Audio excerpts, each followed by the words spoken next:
Olá! Hoje aqui no Papo com o Especialista o tema é o câncer de mama. Resultante da multiplicação de células anormais da mama, que formam um tumor com potencial de invadir outros órgãos, o câncer de mama é o tipo mais comum depois do câncer de pele e também é o que causa mais mortes por câncer em mulheres. Alguns se desenvolvem rapidamente e outros não.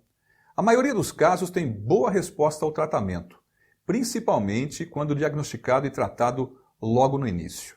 Criado na década de 1990, o Outubro Rosa é um movimento internacional de conscientização para o controle do câncer de mama. A data celebrada todos os anos tem o objetivo de compartilhar informações e promover a conscientização sobre a doença, proporcionar a maior acesso aos serviços de diagnóstico e de tratamento, além de contribuir para a redução da mortalidade. Para falar sobre o assunto, a convidada de hoje é a médica ginecologista e professora Heloísa Vespoli, vice-chefe do Departamento de Ginecologia e Obstetrícia da Faculdade de Medicina de Botucatu. Vamos então ao papo com o especialista.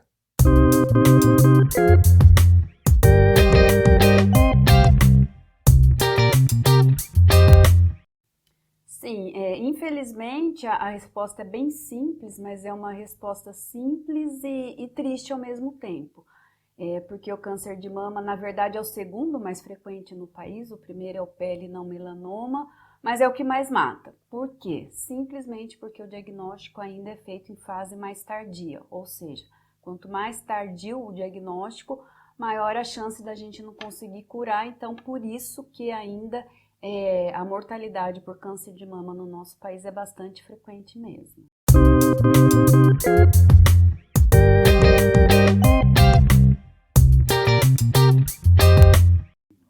Então, câncer de mama, a etiologia é multifatorial. São vários fatores que podem contribuir com o surgimento do câncer de mama.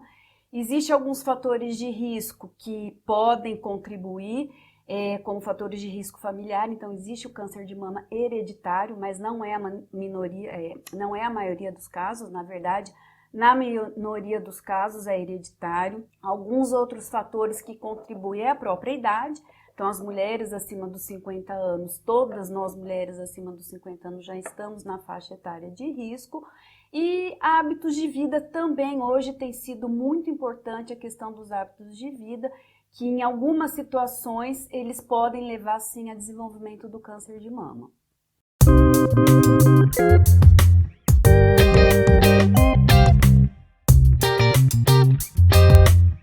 São vários os sintomas. O mais comum é a queixa de caroço mesmo, né? A mulher procura a gente porque sentiu um caroço, um nódulo na mama.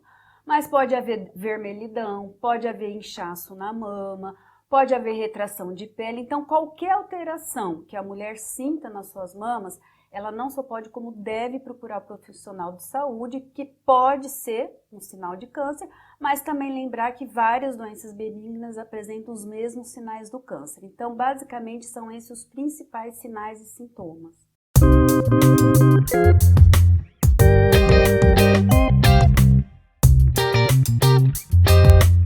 O autoexame, ele é bom, ele deve ser realizado, mas quando a gente fala que a grande meta em relação ao câncer de mama é fazer o diagnóstico precoce, aí o autoexame ele não se encaixa na questão do rastreamento, ou seja, o que é o rastreamento? É diagnosticar o câncer quando ele não é sintomático. Então, para isso não serve o autoexame, mas ele deve ser feito, a gente orienta, a gente recomenda que a mulher faça o autoexame da maneira que ela se sentir mais à vontade, no momento que ela se sentir mais à vontade, porque qualquer alteração que ela perceba, ela já fala, poxa, isso aqui tem alguma coisa errada, e a gente orienta que assim, né, se acontecer isso, que ela procure imediatamente um profissional de saúde também.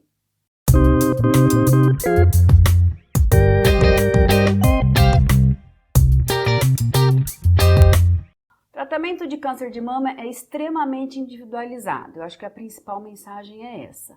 Houve uma evolução muito importante em relação ao tratamento, tanto cirúrgico quanto o tratamento sistêmico, né, que é a famigerada quimioterapia que as mulheres tanto temem.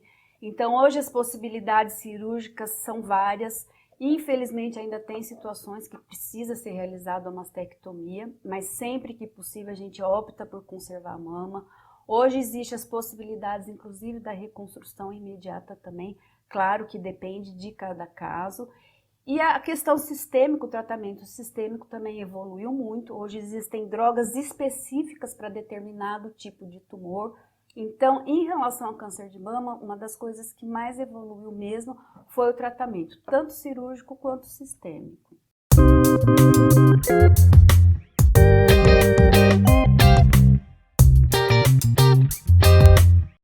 Chance de cura mais de 90%, desde que o diagnóstico seja feito numa fase precoce. Por isso que a nossa batalha é para que as mulheres acima dos 40 anos façam a sua mamografia uma vez por ano, porque quanto mais cedo for feito o diagnóstico, a chance de cura gira em torno de mais de 90%. Então essas mulheres, elas acabam tendo, né, como se fosse o câncer de mama, uma doença crônica.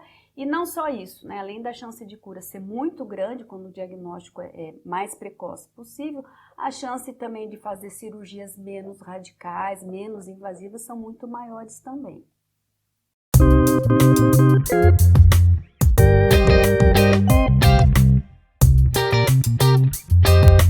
Podem, sim. Homem, os fatores de risco, a etiologia do câncer de mama em homem é a mesma coisa que na mulher, né? Então, falo, inclusive, que tudo que a gente fala em câncer de mama em mulher, para o homem da mesma forma. Só que a porcentagem, a frequência é infinitamente menor.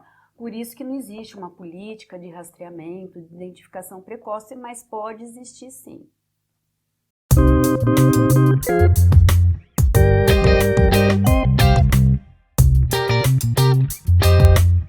Câncer de mama não, né? Não existe associação de prótese de silicone com o câncer de mama. Houve alguns anos, 2, 3 anos atrás, e eu acho que até por isso a mídia levantou muito, algumas marcas de prótese que estariam associadas com algum tipo de câncer, mas que não é o câncer de mama que nós estamos falando, é um tipo de linfoma, mas da mesma forma extremamente raro também. Então a mulher que eventualmente precise ou queira colocar prótese de silicone, não precisa temer que isso aumenta o risco para câncer de mama.